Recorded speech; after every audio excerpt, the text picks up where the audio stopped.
Item ಯಾವುದೇ ಇರಲಿ try ಮಾಡಿ ಆಚಿ ಚಿಕನ್ ಮಸಾಲಾ. ಆಚಿ ಚಿಕನ್ ಮಸಾಲಾ.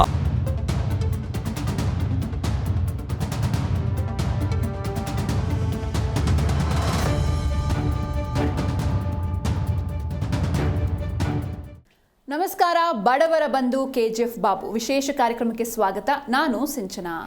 ಎಷ್ಟೋ ಮಂದಿ ರಾಜಕಾರಣಿಗಳು ಅಥವಾ ಉದ್ಯಮಿಗಳ ಹತ್ರ ಬೇಕಾದಷ್ಟು ಹಣ ಇರುತ್ತೆ, ಆದರೆ ಇನ್ನೊಬ್ಬರಿಗೆ ಸಹಾಯ ಮಾಡಬೇಕು ಅನ್ನೋ ಮನಸ್ಸಿರೋದಿಲ್ಲ. ಇನ್ನೂ ಕೆಲವರು ಸುಮ್ಮನೆ ಬಾಯಿ ಮಾತಿಗೆ ನಾವು ಹಾಗೆ ಮಾಡ್ತೀವಿ ಹೀಗೆ ಮಾಡ್ತೀವಿ ಅಂತ ಹೇಳ್ತಾರೆ, ಆದರೆ ಯಾವುದೂ ಕೂಡ ಕಾರ್ಯರೂಪಕ್ಕೆ ಬರೋದಿಲ್ಲ. ಇಂಥವರ ಮಧ್ಯೆ ತುಂಬಾನೇ ಭಿನ್ನವಾಗಿ ಕಾಣೋದು ಬಡವರ ಬಂಧು ಆಶಾ ಕಿರಣ, ಉದ್ಯಮಿ ರಾಜಕಾರಣಿ KGF ಬಾಬು ಅವರು ಬರೋಬ್ಬರಿ 400 ಕೋಟಿ ರೂಪಾಯಿ ವೆಚ್ಚದಲ್ಲಿ 10,000 ಮನೆಗಳನ್ನು ಕಟ್ಟಿಸ್ತಾ ಇದ್ದಾರೆ. ಇವತ್ತು KGF ಬಾಬು ಅವರೇ ನಮ್ಮ ಜೊತೆ ಇದ್ದಾರೆ. ಬನ್ನಿ ಅವ್ರನ್ನ ಕಾರ್ಯಕ್ರಮಕ್ಕೆ ವೆಲ್ಕಮ್ ಮಾಡೋಣ. ನಮಸ್ತೆ ಸರ್, ಕಾರ್ಯಕ್ರಮಕ್ಕೆ ಸ್ವಾಗತ. ನಮಸ್ಕಾರ. ಎಸ್ ಸರ್, ಇನ್ನು 400 ಕೋಟಿ ರೂಪಾಯಿ ವೆಚ್ಚದಲ್ಲಿ 10,000 ಮನೆಗಳನ್ನು ಕಟ್ಟಿಸ್ತಾ ಇದ್ದೀರಾ. ಈ ಬಗ್ಗೆ ಕೂಡ ನಾವು ಮಾತಾಡ್ತಾ ಹೋಗೋಣ. ಅದಕ್ಕೂ ಮುನ್ನ ಚಿಕ್ಕಪೇಟೆ ಕ್ಷೇತ್ರದ ಜನರು ನಿಮ್ಮ ಬಗ್ಗೆ ಮಾತಾಡಿದ್ದಾರೆ, ಏನು ಹೇಳಿದ್ದಾರೆ ಅಂತ ನೋಡೋಣ. ಎಸ್, ಇನ್ನು KGF ಬಾಬು ಅವ್ರ ಬಗ್ಗೆ ಹಾಗೆ ಅವರು ಮಾಡಿರುವಂತಹ ಸಹಾಯದ ಬಗ್ಗೆ ಚಿಕ್ಕಪೇಟೆ ಕ್ಷೇತ್ರದ ಜನತೆ ಮಾತಾಡಿದ್ದಾರೆ, ಏನು ಹೇಳಿದ್ದಾರೆ ನೋಡೋಣ ಬನ್ನಿ. ಎಲ್ಲ ವರ್ಷನೂ ಅವ್ರು ಕರೀತಾರೆ, ನಾವು ಬರ್ತೀವಿ. ಒಂದು ಬಡವರಿಗೆ ಒಂದು ಬಟ್ಟೆ ಕೊಡೋದು ಅಥವಾ ಸಾರಿ ಕೊಡೋದು ಅಥವಾ ಏನೇನೋ ಮಾಡ್ತಾರೆ ಹಬ್ಬದ ಟೈಮಲ್ಲಿ. ಹಬ್ಬದ ಟೈಮ್ ಇಲ್ಲಾಂದ್ರೂ ಕೆಲವರು ಬಂದುಬಿಟ್ಟು ಅವರು ಸಹಾಯ ಮಾಡ್ಕೊಂಡು ಹೋಗ್ತಾರೆ ಸರ್. ಆಮೇಲೆ ಇದು ಸಿಲಿಂಡ್ರಿಗೆ ಕೂಡ ದುಡ್ಡು ಕೊಟ್ಟಿದ್ದಾರೆ. ಅದಾದಮೇಲೆ ಸ್ಕಾಲರ್ಶಿಪ್ ಕೊಟ್ಟಿದ್ದಾರೆ. ಅದಾದಮೇಲೆ 5,000 ಸಾವಿರನೂ ಚೆಕ್ ಮುಖಾಂತರನೂ ಕೊಟ್ಟಿದ್ದಾರೆ. ಇಷ್ಟೊಂದು ಹೆಲ್ಪ್ ಮಾಡ್ತಾರೆ. ಇಂಥವ್ರು ನಮಗೆ ಬೇಕೇ ಬೇಕು ಅಂತ ನಾವು ಇವ್ರಿಗೆ ಚಿಕ್ಕಪೇಟೆ ಜನತೆ ಇವ್ರ ಪರವಾಗಿನೇ ಇದ್ದಾರೆ, ಕಾರ್ಯಕರ್ತರು ಇವರು ಪರವಾಗಿನೇ ಇದ್ದಾರೆ, ಎಲ್ಲರೂ ಪರವಾಗಿನೇ ಇದ್ದಾರೆ. ಯಾಕಂದರೆ ಇಂಥವ್ರನ್ನ ಬಿಟ್ಬಿಟ್ರೆ ನಮಗೆ ನಮ್ಮ ಥರ ಮುಟ್ಟಲ್ಲಿ ಬೇರೆ ಯಾರಿಲ್ಲ. ಆ್ಯಕ್ಚುಲಿ ಚಿಕ್ಕಪೇಟೆ ಕ್ಷೇತ್ರಕ್ಕೆ ಅವರು ಮುಂಚೆನೇ ಬರಬೇಕಾಯಿತು, ಈಗ ತುಂಬ ಲೇಟಾಗಿದೆ. ಅದು ನಾವು ಇಷ್ಟಪಡೋದು ಮುಂದಕ್ಕೆ ಬರಲಿ ಅವರು ನಮ್ಮ ಕ್ಷೇತ್ರಕ್ಕೆ ಅಂತ ಇಷ್ಟಪಡ್ತೀವಿ. ತುಂಬ ಸಹಾಯ ಮಾಡಿದ್ದಾರೆ, ತುಂಬ ಬಡ ಜನಕ್ಕೆ ತುಂಬ ಸಹಾಯ ಮಾಡಿದ್ದಾರೆ. ಮಕ್ಕಳಿಗೆ ಎಜುಕೇಷನ್ಗೂ ಸಹಾಯ ಮಾಡಿದ್ದಾರೆ. ಬಡವರಿಗೆ ಮನೆ ಕಟ್ಕೊಳ್ಳೋದಕ್ಕೆ ತುಂಬ ಸಹಾಯ ಮಾಡಿದ್ದಾರೆ. ಅವ್ರ ಥರ ಯಾರು ಬೇರೆ ಮಾಡಿರೋ ಚಾನ್ಸ್ ನಾನು ನೋಡಿಲ್ಲ. ಮ್ಯಾಮ್, ಅವ್ರು ಬಂತಂದು ಎಷ್ಟೋ ಬಡವ್ರಿಗೆ ಬಾಡಿಗೆ ಕಟ್ಟೋದೆಲ್ಲ ಕಡಿಮೆ, ಅವ್ರದ್ದೇ ಅಂತ ಒಂದು ಸ್ವಂತ ಮನೆ ಇರುತ್ತೆ.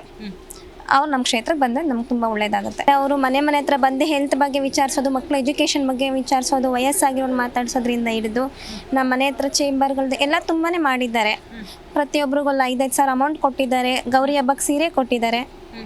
ಅವ್ರು ಬರಬೇಕು ನಮ್ಮ ಕ್ಷೇತ್ರಕ್ಕೆ. KGF ಬಾಬು ಅನ್ನ ಬಂದ್ಬಿಟ್ಟು ನಮಗೆ ಚಿಕ್ಕಪೇಟೆ ಕ್ಷೇತ್ರಕ್ಕೆ MLA ಆಗಿ ಬಂದರೆ ನಮಗೆಲ್ಲ ತುಂಬ ಒಳ್ಳೆಯದಾಗುತ್ತೆ.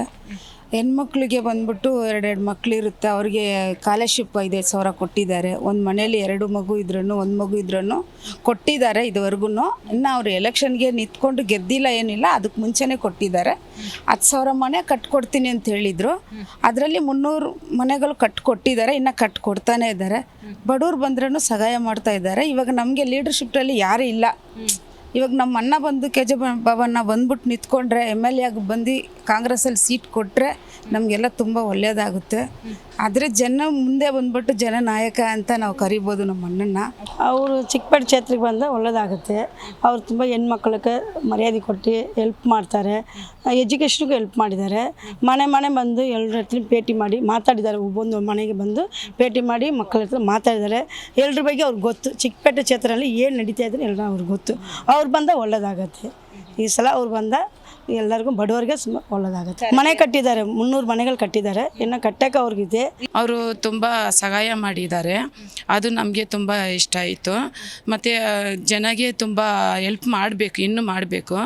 ಅವರು ಇದು ಎಲೆಕ್ಷನಲ್ಲಿ ಅವ್ರು ಗೆಲ್ಲಬೇಕು. ಅವರು ದೇವರು ಸಹಾಯ ಮಾಡಬೇಕು ಅವ್ರಿಗೆ. ಮನೆ ಬಂದು 300 ಜನಗೆ ಮನೆ ಕಟ್ಟಿಕೊಟ್ಟಿದ್ದಾರೆ. ಮತ್ತು ಇನ್ನೂ ಜನಗೆ ಕಟ್ಕೊಡ್ತೀನಿ ಅಂತ ಹೇಳಿದ್ದಾರೆ. ಆಮೇಲೆ ನಮಗೆ ಎಲ್ಲರಿಗೂ ಜನಗೆ ಸೇರಿ 5,000 ಸಾವಿರ ಕೊಟ್ಟಿದ್ದಾರೆ. ಇನ್ನೂ ಹೆಲ್ಪ್ ಮಾಡ್ತೀನಿ ಅಂತ ಹೇಳಿದ್ದಾರೆ. ಇನ್ನೂ ಮುಂದಕ್ಕೆ ಅವ್ರು ಬರಬೇಕು ಅಂತ ನಾವು ದೇವ್ರಿಗೆಲ್ಲ ಬೇಡ್ಕೊಳ್ತೀವಿ.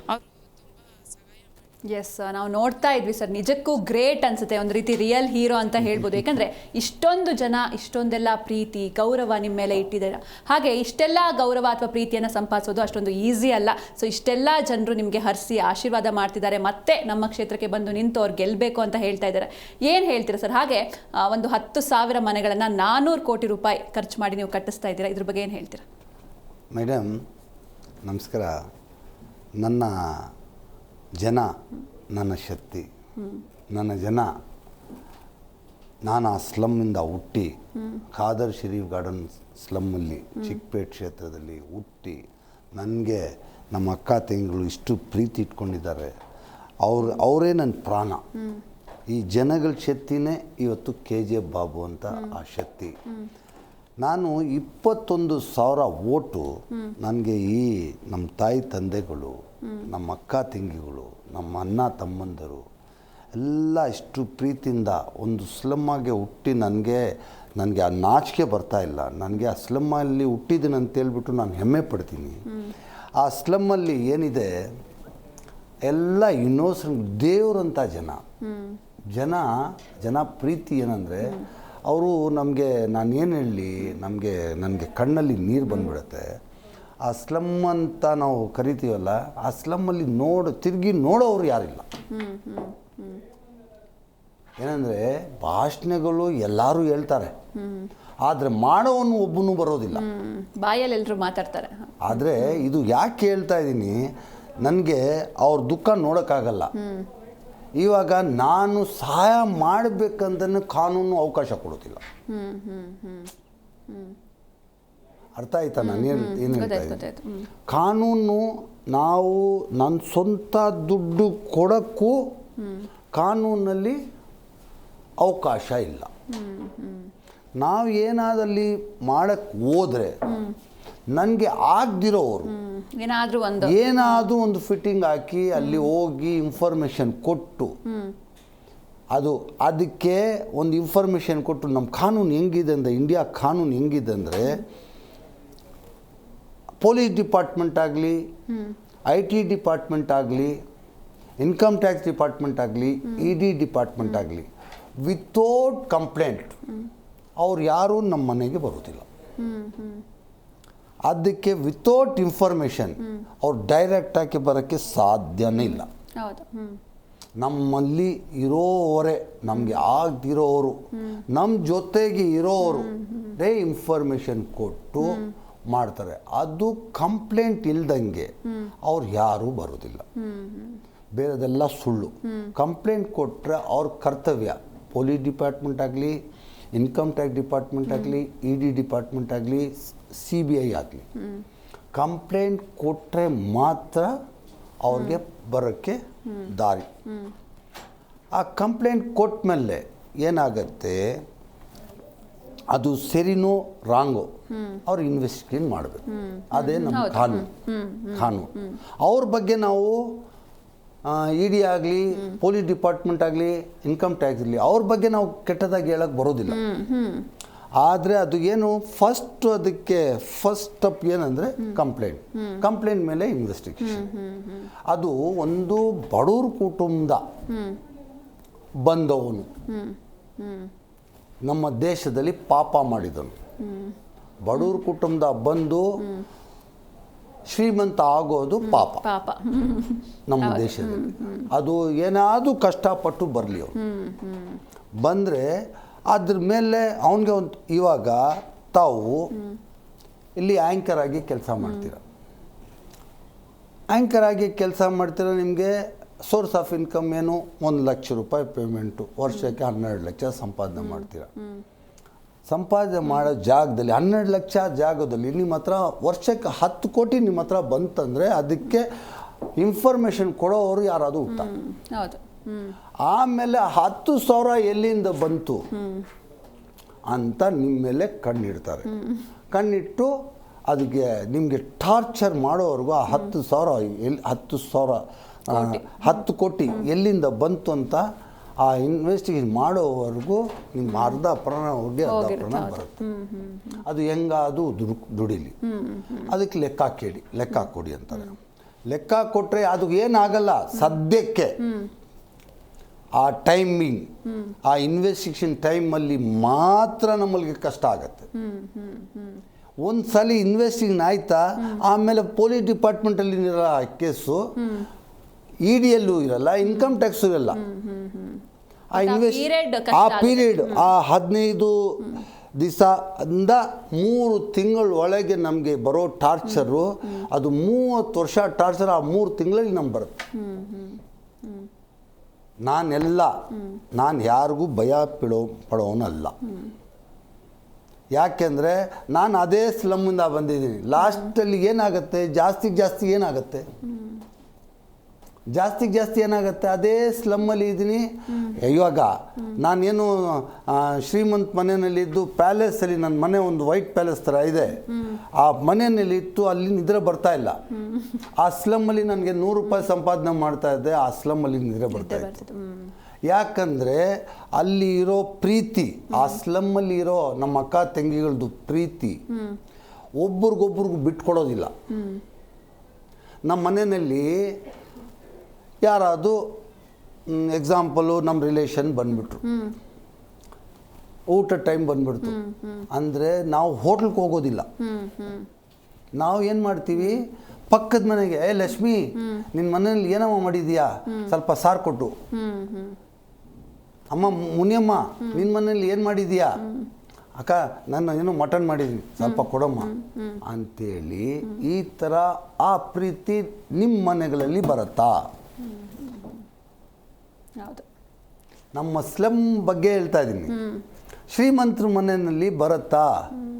ಬರಲ್ಲ. ಒಬ್ರಿಗೊಬ್ರು ಇಲ್ಲಿ ನಾವು ಬಿಟ್ಕೊಡೋದಿಲ್ಲ, ಒಗ್ಗಟ್ಟಿರುತ್ತೆ. ಆ ಪ್ರೀತಿ ನಾನು ಅವ್ರನ್ನ ಬಿಟ್ಟು ಹೋಗೋದಿಲ್ಲ. ಯಾವತ್ತು ನನ್ನ ಬೆಂಗಳೂರಲ್ಲಿ ಎಷ್ಟು ಸ್ಲಮ್ಗಳು ಇದೆ, ಆ ಸ್ಲಮ್ಗಳು ತಾಯಿ ತಂದೆಗಳು, ಅಣ್ಣ ತಮ್ಮಂದರು, ಅಕ್ಕ ತಂಗಿಗಳು, ನನಗೆ ಅವ್ರಿಗೆ ಪ್ರಾಣ ಕೊಡೋಕ್ಕೆ ನಾನು ಸಿದ್ಧ.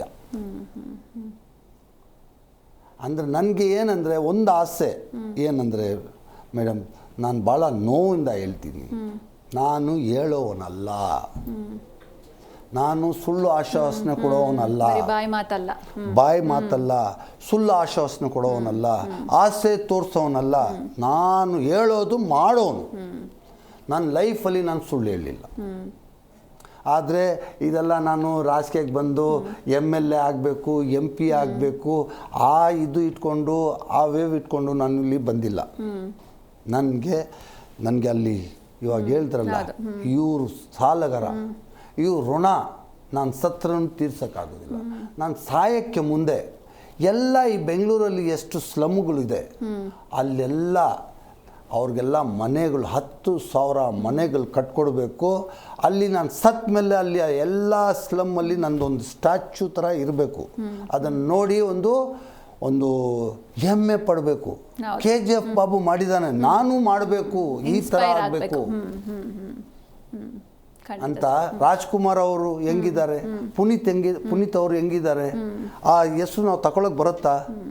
ಅದೇ ಥರ ನನಗೂ ಅದೇ ಆ ಆಸೆ. ಏನಂದರೆ ಮನೆಗೆ ನಂದು ಸ್ಟ್ಯಾಚ್ಯೂ ಇರಬೇಕು, ಏರಿಯಾದಲ್ಲಿ ಒಂದು ಸ್ಟ್ಯಾಚ್ಯೂ ಇರಬೇಕು. ಇವಾಗ ಪುನೀತ್ ರಾಜ್ಕುಮಾರ್ ಅವರು ಇದ್ದಾರಲ್ಲ, ಅವರು ದೇವ್ರ ಥರ. ಅವರು ಸತ್ ಮೇಲೆ ಅವ್ರು ಏನು ಪುಣ್ಯ ಮಾಡಿದ್ದಾರೆ, ಏನು ಮಾಡಿದ್ದಾರೆ ಅಂತ ಸತ್ ಮೇಲೆ ಗೊತ್ತಾಗ್ತಾ ಇದೆ. ಬದುಕಿರೋವಾಗ ಯಾರೂ ಗೊತ್ತಿರಲಿಲ್ಲ. ಅವ್ರು ಹೋಗಿದ ಮೇಲೆ ಅವ್ರು ಏನೇನು ಒಳ್ಳೆ ಕೆಲಸಗಳು ಮಾಡಿದ್ದಾರೆ ಅದೆಲ್ಲ ಆಚೆ ಬರ್ತಾ ಇದೆ. ಆ ಹೆಸರು ನಾನು ಇವತ್ತು ತಗೋಬೇಕು. ನಾನೇ ಅಲ್ಲ, ಇಡೀ ಕರ್ನಾಟಕದಲ್ಲಿ ಇರೋ ಶ್ರೀಮಂತರುಗಳು ಇಂಥ ಒಳ್ಳೆ ಕೆಲಸಗಳು ಮಾಡಿ ಆ ಹೆಸರು ತಗೋಬೇಕಂತ ನಾನು ವಿನಂತಿ ಮಾಡಿ ಕೇಳ್ಕೊಳ್ತಾ ಇದ್ದೀನಿ. ಈ ಸ್ಲಮ್ನವ್ರಿಗೆ ನಾನು ಬಿಡೋವನಲ್ಲ, ನಾನು ಇಲ್ಲಿ ಹೋರಾಟ ಮಾಡ್ತಾ ಇದ್ದೀನಿ. ಇವಾಗ 10,000 ಮನೆ ಕಟ್ಕೊಡೋಕ್ಕೆ ನಾನು ಇನ್ನೊಂದು ಸಲ ಹೇಳ್ತಾ ಇದ್ದೀನಿ. ನನಗೆ ಚೀಫ್ ಸೆಕ್ರೆಟರಿ ಅವ್ರಿಗೆ ಲೆಟ್ರ್ ಕೊಟ್ಟಿದ್ದೀನಿ, ಸೆಕೆಂಡು BBMP ಕಮಿಷನರ್ಗೆ ಕೊಟ್ಟಿದ್ದೀನಿ, ಥರ್ಡು ಬೆಸ್ಕಾಮ್ಗೆ ಕೊಟ್ಟಿದ್ದೀನಿ, ಯಾಕಂದರೆ ಪವರ್ ಕೊಡೋರು. ಮೂರನೇದು BWSSB ಅವ್ರು ಯಾಕೆ ಚರಂಡಿ ಕೊಡೋರು. ಸ್ಲಮ್ ಬೋರ್ಡ್ ಅವರು ನಮಗೆ ಸ್ಲಮ್ ಬೋರ್ಡಲ್ಲಿ ಮನೆ ಕಟ್ಟೋಕ್ಕೆ ಅವರು ಪರ್ಮಿಷನ್ ಕೊಡಬೇಕು. ಇದಕ್ಕೆ ನಾನು ಎಲ್ಲ ಕಡೆ ನಾನು ಹೇಳೋವನಲ್ಲ, ಮಾಡೋವನು. ಎಲ್ಲ ಕಡೆ ನಾನು ಕೆಲಸ ಮಾಡ್ತೀನಿ. ಯಾಕಂದರೆ ಇದೇ ತಪ್ಪು. ಆ 300 ಮನೆ ಕಟ್ಟೋಕ್ಕೆ 2 ಲಕ್ಷ ಮಕ್ಕಳಿಗೆ ಚೆಕ್ಕಲ್ಲಿ ನಾನು 5,000 ರೂಪಾಯಿ ಸ್ಕಾಲರ್ಶಿಪ್ ಕೊಟ್ಟೆ. 2 ಲಕ್ಷ ಮಕ್ಕಳಿಗೆ ಚೆಕ್ಕಲ್ಲಿ ಕೊಟ್ಟೆ. ನಾನು ಮಾಡಿರೋ ಪಾಪ ಅದು. 300 ಮನೆ ಕಟ್ಕೊಟ್ಟಿದ್ದು ನಾನು ಮಾಡಿರೋ ಪಾಪ. ಯಾಕೆ ಅಂದರೆ ಕಾನೂನಲ್ಲಿ ಅವಕಾಶ ಇಲ್ಲ. ಕಾನೂನಲ್ಲಿ ಏನಿದೆ ಅದು ಆ ಅಮೌಂಟು ಎಲ್ಲಿಂದ ಬಂತು, ಏನು ಬಂತು ಮೇಡಮ್? ನಾನು ಹೇಳಿದ್ರೆ ನಾಚಿಕೆ ಬರುತ್ತೆ.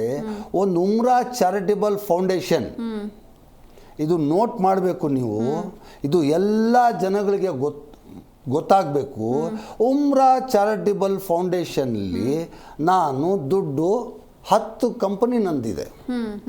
ಆ 10 ಕಂಪನಿಯಿಂದ ಬರೋ ಪ್ರಾಫಿಟ್ನ ಅಲ್ಲಿಂದ ಒಂದು 10 ಕೋಟಿ, ಇಲ್ಲಿಂದ ಒಂದು 5 ಕೋಟಿ, ಅಲ್ಲಿಂದ ಒಂದು 2 ಕೋಟಿ, ಅಲ್ಲಿಂದ ಒಂದು 10 ಕೋಟಿ ಅಂತ ನಾನು ಸಂಪಾದನೆ ಮಾಡಿರೋ ದುಡ್ಡು, ನಾನು ಸಂಪಾದನೆ ಮಾಡಿದ ನೋವಾಗತ್ತೆ. ನನ್ನ ಮೇಲೆ ಆಗ್ತಾ ಇರೋ ಅತ್ಯಾಚಾರ, ನನ್ನ ಮೇಲೆ ಆಗ್ತಿರೋದು ದೌರ್ಜನ್ಯ ನನಗೆ ನೋವಾಗ್ತದೆ. ನನ್ನ ಕನ್ನಡದಲ್ಲಿ ಸ್ವಲ್ಪ ಮಿಸ್ಟೇಕ್ ಆಗ್ತಾ ಇದೆ, ಇದ್ರೇನು ಜನಗಳಿಗೆ ಅರ್ಥ ಆಗತ್ತೆ.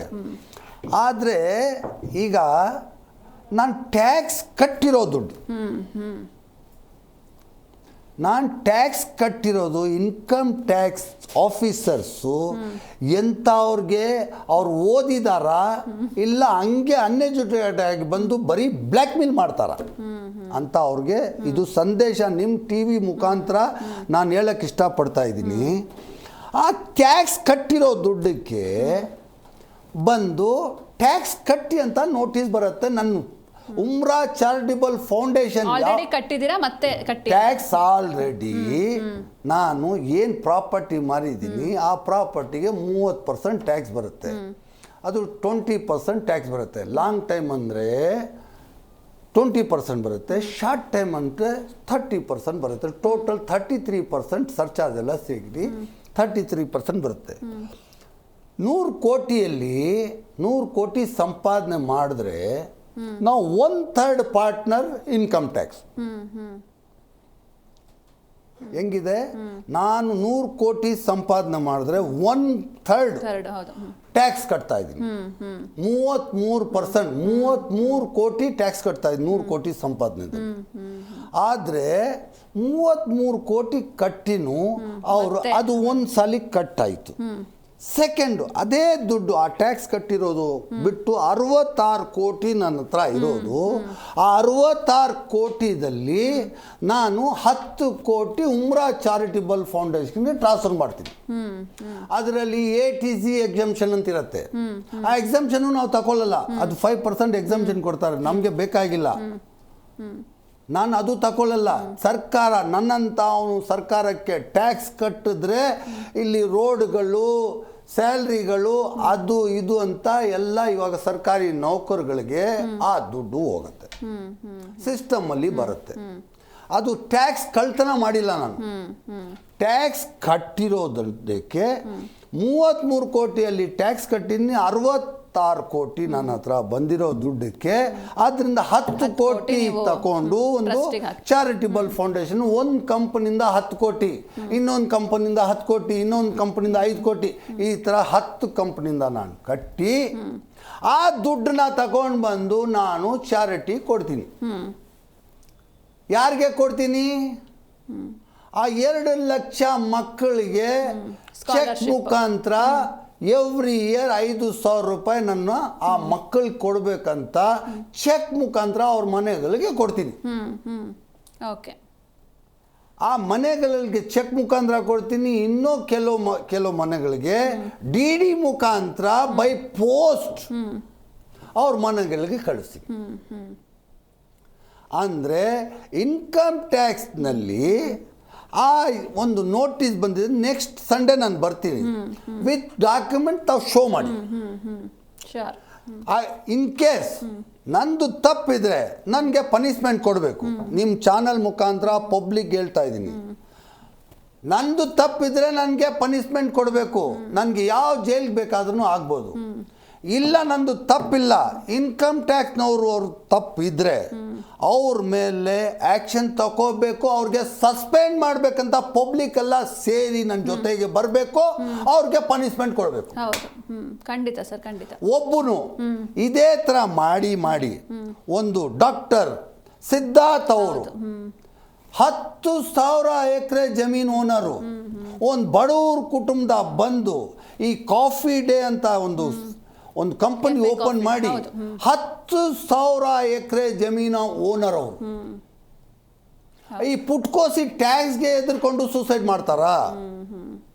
ಹೌದು. ಜೊತೆಗೆ CJ ರಾಯ್ ಅವ್ರದ್ದು ಅದೇ ಥರ. ಇಲ್ಲ, ಇದು ಕಂಪ್ಲೀಟ್ ಆಗಿಲ್ಲ ನನ್ನ ಮಾತು.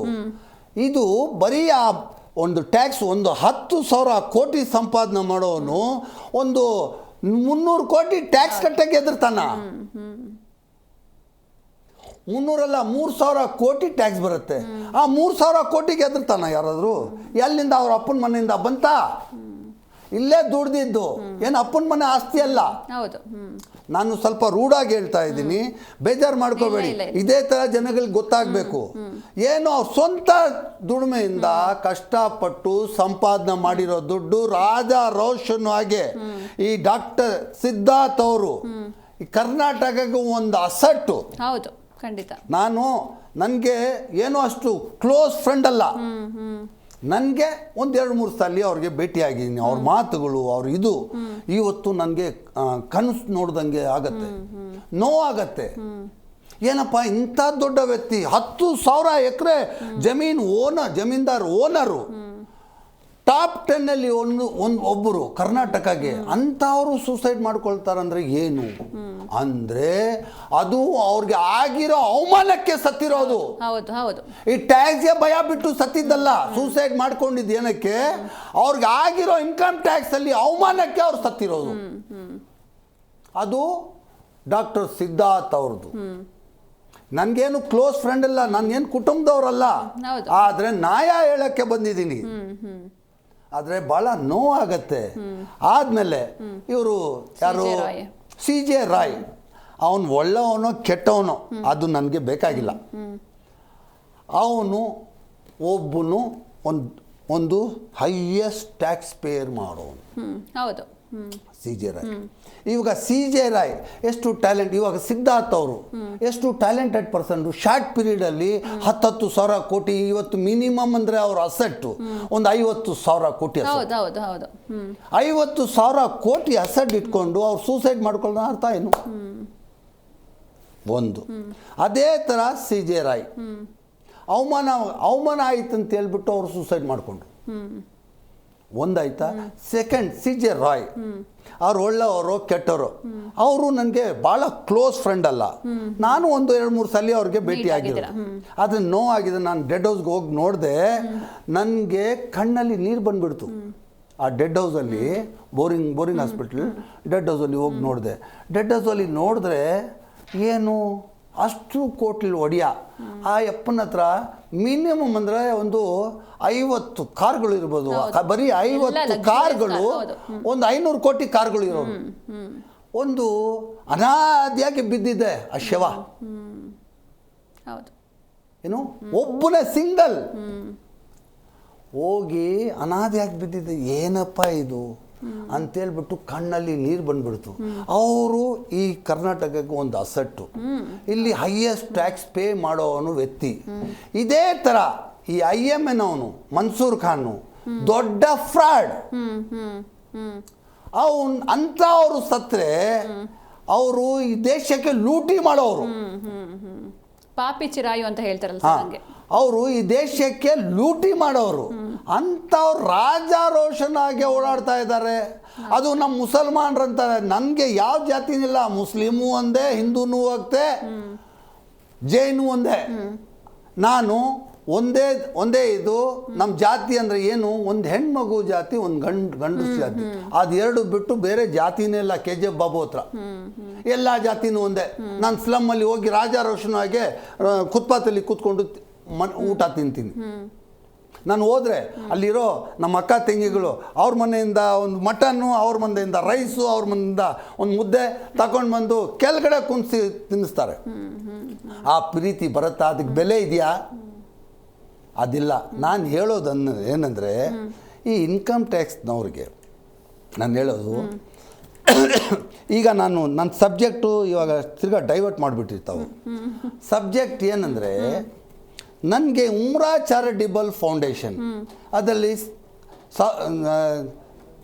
ಕೋಟಿಗಳು ನಾನು ಚಾರಿಟಿ ಮಾಡಿದ್ದೀನಿ. 2 ಲಕ್ಷ ಮಕ್ಕಳಿಗೆ ಸ್ಕಾಲರ್ಶಿಪ್ ಕೊಟ್ಟಿದ್ದೀನಿ. ಅದು ಸ್ವಂತ ದುಡ್ಡು, ನಂದು ಟ್ಯಾಕ್ಸ್ ಕಟ್ಟಿರೋ ದುಡ್ಡು. ನಮ್ಮ CA ಹೇಳ್ತಾನೆ, ಅಲ್ಲ ಸರ್ ಕಾನೂನು ಹಂಗೆ ಇದೆ. ಏನೇ ಆ ಕಾನೂನು? ಡಬಲ್ ಟ್ಯಾಕ್ಸ್ ತಗೊಳ್ಳೋದು ಕಾನೂನಾ? ಅದು ಯಾವ ಕಾನೂನು? ಅದು ಯಾವ್ದು? ಯಾಕಂದ್ರೆ ಟ್ಯಾಕ್ಸ್ ಕಟ್ಟಿರೋ ದುಡ್ಡಕ್ಕೆ ತಿರ್ಗಾ ಟ್ಯಾಕ್ಸ್ ಕೇಳ್ತೀರಾ? ಕಾನೂನು ಹಂಗೆ ಇದೆ ಅಂತ ನಾವು CA ಹೋಗಿ ಅಕೌಂಟ್ ಕೊಡೋನು. ಆದರೆ ಎಷ್ಟು ಹೆಲ್ಪ್ಲೆಸ್ ಆಗಿಬಿಟ್ಟಿದ್ವಿ ನಾವು. ನಾನು ಒಂದು ಅನ್ಎಜುಕೇಟೆಡ್, ಆದರೆ ನಾನು ಅನ್ಎಜುಕೇಟೆಡ್ ಇವತ್ತು 7,000 ಕೋಟಿ ಡಿಕ್ಲೇರ್ ಮಾಡಿದೆ ಅಂದರೆ ನನಗೆ ಏನು ಹಂಗೆ ಬಂದ್ಬಿಟ್ನಾ? ಪ್ರಪಂಚ ಏನಿದೆ, ಕಾನೂನು ಏನಿದೆ ನನಗೆಲ್ಲ ಗೊತ್ತು. ಆದರೆ ಓದೋಕ್ಕೆ ಹೇಳೋಕ್ಕೆ ಬರೋದಿಲ್ಲ, ಇಂಗ್ಲೀಷ್ ಮಾತಾಡೋಕ್ಕೆ ಬರೋಲ್ಲ. ಅಷ್ಟೇ ಬಿಟ್ಟು ನಾನು ಒಂದು IAS ಆಫೀಸ್ಗೆ, IPS ಆಫೀಸರ್ಗೆ, ಒಂದು EDನವ್ರಿಗೆ ನಾನು ಲೆಸನ್ ಕಲ್ತ್ಕೊಡೋದು, ಅವ್ರ ಬುಕ್ಕು ಓದ್ಕೊಂಡು ಮೇಲೆ ಬಂದಿರೋದು. ನಾನು ಪ್ರಪಂಚ ನೋಡಿ ಬಂದಿರೋನು, ಬುಕ್ ನೋಡಿ ಅಲ್ಲ, ಕಷ್ಟ ಸುಖ ನೋಡಿ ಬಂದವನು. ಆದರೆ ನಾನು ಎಲ್ಲ ಆಫೀಸರ್ಸ್ಗೆ ನಾನು ಕೆಟ್ಟದಾಗಿ ಹೇಳ್ತಾ ಇಲ್ಲ. ದೇವರಂಥ ಆಫೀಸರ್ಗಳು 90% ಒಳ್ಳೆಯವರು ಇದ್ದಾರೆ, ಆದರೆ 10 ಜನ ಬ್ಲ್ಯಾಕ್ ಮೇಲರು ಇರ್ತಾರೆ. ಅದು ಆ ಒಂದು ನೋಟಿಸು, ಒಂದು ಸಮನ್, ನಮಗೆ ಯಾವನಾದರೂ ಒಂದು ಕಂಪ್ಲೇಂಟ್ ಕೊಟ್ಟರೆ ಒಂದು ಸಮನ್ ಅಂತ ಕಳಿಸ್ತಾರೆ. ಅದು ಟೈಮ್ ಎಷ್ಟು ಸಿಗತ್ತೆ ಗೊತ್ತಾ ನಿಮಗೆ? ಒಂದು ನನ್ನ ಹತ್ರ ಟ್ಯಾಕ್ಸ್ ಕಲೆಕ್ಟ್ ಮಾಡ್ಕೊಳ್ಳೋಕ್ಕೆ, ನೀವು ಇದು ಇಂಪಾರ್ಟೆಂಟ್, ನನಗೆ ಬೇರೆ ಡೈವರ್ಟ್ ಮಾಡಬೇಡಿ ಮೇಡಮ್, ರೀಸನ್ ಹೋಗ್ಬಿಡುತ್ತೆ. ಆ ಒಂದು ಟ್ಯಾಕ್ಸ್ ನೋಟಿಸ್ ಬರುತ್ತೆ. ಆ ನೋಟಿಸಲ್ಲಿ 2 ಡೇಸಲ್ಲಿ ನೀವು 2 ದಿವಸದಲ್ಲಿ ನಮ್ಮ ಮನೆಯಲ್ಲಿ ಯಾರೋ ಏನು ಕಾಯಿಲೆ ಇರ್ತಾರೆ, ಅದು ಬಿಟ್ಬಿಡ್ಬೇಕು. ನನಗೇನೋ ಕಾಯಿಲೆ ಇರುತ್ತೆ, ಅದು ಬಿಟ್ಬಿಡಬೇಕು. 2 ಡೇಸಲ್ಲಿ you come to my office, so department ಅಂತ ಒಂದು ನೋಟಿಸ್ ಬರುತ್ತೆ. ಆ 2 ದಿವಸದಲ್ಲಿ ನಾವು ಏನು ಮಾಡ್ತೀವಿ, ಆ ನೋಟಿಸ್ ಬಂದ ತಕ್ಷಣ ನಿದ್ರೆ ಹೋಗ್ಬಿಡುತ್ತೆ. ಏನಪ್ಪ ಇದು, ಏನಪ್ಪ ಅಂತ ಅಲ್ಲಿ ಹೋಗ್ತೀವಿ. ಹೋದ್ಮೇಲೆ ಅವ್ರು ಏನು ಹೇಳ್ತಾರೆ, ಇದು ಆರಾಮಾಗಿ ಸ್ವಲ್ಪ ಕೇಳಿ ಮೇಡಮ್, ಇದು ಅಲ್ಲಿ ಹೋಗೋದ್ಮೇಲೆ ಏನು ಹೇಳ್ತಾರೆ ಅವರು, 20 ವರ್ಷದ್ದು ಬ್ಯಾಲೆನ್ಸ್ ಶೀಟ್ ಕೇಳ್ತಾರೆ. ಎಸ್ ಸರ್, ಈ ಬಗ್ಗೆ ಮಾತಾಡೋಣ. ಅದಕ್ಕೂ ಮುನ್ನ ಈಗ ನೀವು ನೆಕ್ಸ್ಟ್ ಈಗ ಚಿಕ್ಕಪೇಟೆ ಕ್ಷೇತ್ರದಿಂದ ಕಂಟೆಸ್ಟ್ ಮಾಡ್ತೀರಾ ಹೇಗೆ ಅಂತ, ಯಾಕಂದರೆ ಜನರ ಆಸೆ ಅದು. ಹೀಗಾಗಿ ನಾನು ಇದು ಕಂಪ್ಲೀಟ್ ಮಾಡಿಬಿಡ್ತೀನಿ, ಇದು ಜನಗಳಿಗೆ ಗೊತ್ತಾಗಬೇಕು. ಇದು ಇಂಪಾರ್ಟೆಂಟ್ ಸಬ್ಜೆಕ್ಟ್ ಇದು. ಯಾಕಂದರೆ ಇದ್ರ ಮೇಲೆ ನಾನು ಒಬ್ಬನಲ್ಲ, ನನ್ನಂಥ ಅವನು 1000 ಜನ, ಲಕ್ಷಾಂತರ ಜನ ಶ್ರೀಮಂತರುಗಳು ಇದರಲ್ಲಿ ಸಿಗಾಕೊಂಡಿದ್ದಾರೆ. ಹೇಳಿ ಸರ್. ಅದು ಆ ನೋಟಿಸಲ್ಲಿ ಬರುತ್ತೆ ಏನು, 20 ವರ್ಷದ್ದು ಬ್ಯಾಲೆನ್ಸ್ ಶೀಟ್ ಕೊಡಿ ಅಂತಾರೆ, 20 ವರ್ಷದ್ದು ಬ್ಯಾಂಕ್ ಸ್ಟೇಟ್ಮೆಂಟ್ ಕೊಡಿ ಅಂತಾರೆ. 20 ವರ್ಷದ ಮುಂದೆ ಏನು ಕೊಟ್ಟಿದ್ದೀರಾ ರಿಟರ್ನ್ಸ್ ನೀವು? ಆವಾಗ ನನ್ನ ಆದಾಯ ಎಷ್ಟಿರುತ್ತೆ, ಎಕ್ಸಾಂಪಲ್ ಆವಾಗ 1,00,000 ರೂಪಾಯಿ ಇರುತ್ತೆ. ಇವತ್ತು 1,000 ಕೋಟಿ. ಇದು ಇಂಪಾರ್ಟೆಂಟ್, ಪಬ್ಲಿಕ್ ನೋಡ್ತಾ ಇದ್ದಾರೆ. ಈ ಇಂಪಾರ್ಟೆಂಟ್ ಕ್ವಶನ್ನ ನಾನು ನಿಮಗೆ ಕೇಳ್ತಾ ಇದ್ದೀನಿ. ಆವತ್ತು 1,00,000 ಆಯಿತು 20 ವರ್ಷ ಮುಂದೆ, ಇವತ್ತು 1,000 ಕೋಟಿ ಆಯಿತು. ಆ 20 ವರ್ಷದಿಂದ ಫೈಲ್ ಬಿಲ್ಟಪ್ ಮಾಡ್ಕೊಂಡು ಬರ್ತಾರೆ. ಆಮೇಲೆ ಅಲ್ಲಿಂದ 20 ವರ್ಷದ ನಿಮ್ಗೆ ಜ್ಞಾಪಕ ಇರುತ್ತಾ? ಇಲ್ಲ. 20 ವರ್ಷದಿಂದ ರಿಟರ್ನ್ಸ್ ಕೊಟ್ಟು ಇವತ್ತು 1,000 ಕೋಟಿ ಆಗಿರೋದು. 20 ವರ್ಷದಿಂದ ಟ್ಯಾಕ್ಸ್ ಕಟ್ಟಿನೇ ಇವತ್ತು 1,000 ಕೋಟಿ ಆಗಿರೋದು. ಆವಾಗ ನಾವು ಅಲ್ಲಿ ಹೇಳ್ತೀವಿ ಏನು, ಸ್ವಾಮಿ ನನಗೆ ಸ್ವಲ್ಪ ಟೈಮ್ ಕೊಡಿ, 20 ವರ್ಷದ ಲೆಕ್ಕ ಏನು ಮಾಡಿದ್ದೀನಿ, ಏನಿದೆ ನನಗೇನು ಗೊತ್ತಿಲ್ಲ, ನಮ್ಮ CAಗೆ ಕೇಳಬೇಕು, ನಮ್ಮ ಚಾರ್ಟರ್ಡ್ ಅಕೌಂಟನ್ನು ಕೇಳಬೇಕು, ನಮಗೆ ಕಾಲಾವಕಾಶ ಕೊಡಿ ಅಂತ ಕೇಳ್ತೀವಿ. ಆವಾಗ 7 ಡೇಸ್ ಕಾಲಾವಕಾಶ ಕೊಡ್ತಾರೆ. 7 ಡೇಸಲ್ಲಿ 20 ವರ್ಷ ಇರೋದು, 20 ವರ್ಷ ರಿಟರ್ನ್ಸು 7 ದಿವಸದಲ್ಲಿ ಕೊಡೋಕ್ಕಾಗತ್ತಾ? ಇಲ್ಲ. ಆವಾಗ ನಾವು ಏನೋ ತಗೊಂಡೋಗಿ ಸುಳ್ಳು ಲೆಕ್ಕಗಳು ಅದು ಇದು ಏನೋ ಬಂದಿರೋದು ಸಬ್ಮಿಟ್ ಮಾಡ್ತೀವಿ. ಸಬ್ಮಿಟ್ ಮಾಡಿದ್ರೆ ಆಮೇಲೆ ಏನು ಮಾಡ್ತಾರೆ ಅವರು, ಅದಕ್ಕೆ 1 ಕೋಟಿಗೆ 300% ಪೆನಾಲ್ಟಿ ಆಗ್ತದೆ. ಅವ್ರಿಗೆ ಪವರ್, ಒಂದು ಅಸೆಸಿಂಗ್ ಆಫೀಸರ್ಗೆ ಸರ್ಕಾರ ಏನು ಪವರ್ ಕೊಟ್ಟಿದೆ, 300% ಪೆನಾಲ್ಟಿ ಹಾಕೋಕ್ಕೆ ಅವನಿಗೆ ಪರ್ಮಿಷನ್ ಕೊಟ್ಟಿದೆ. ಒಂದು ಅಸೆಸರ್ ಆಫೀಸರ್ಗೆ 100 ಕೋಟಿ ಟ್ಯಾಕ್ಸ್ ಇದ್ದರೆ 300 ಕೋಟಿ ಅದಕ್ಕೆ ಪೆನಾಲ್ಟಿ. ಅದಾದಮೇಲೆ 24% ಪರ್ ಆ್ಯನಮ್ ಇಂಟ್ರೆಸ್ಟ್. 24%. ಅದು 20 ವರ್ಷಕ್ಕೆ ಎಷ್ಟಾಗುತ್ತೆ ಗೊತ್ತಾ? 1,000 ಕೋಟಿ ಆಗುತ್ತೆ. 100 ಕೋಟಿ ಇರೋದು 20 ವರ್ಷಕ್ಕೆ 1,000 ಕೋಟಿ ಆಗ್ಬಿಡುತ್ತೆ. 100 ಕೋಟಿ ಪೆನಾಲ್ಟಿ 1,000 ಕೋಟಿಗೆ ಟಚ್ ಆಗುತ್ತೆ. ಇಂಟ್ರೆಸ್ಟ್ ಪೆನಾಲ್ಟಿ ಗಿನಾಲ್ಟಿ ಎಲ್ಲ ಸೇರಿ 1,000 ಕೋಟಿ.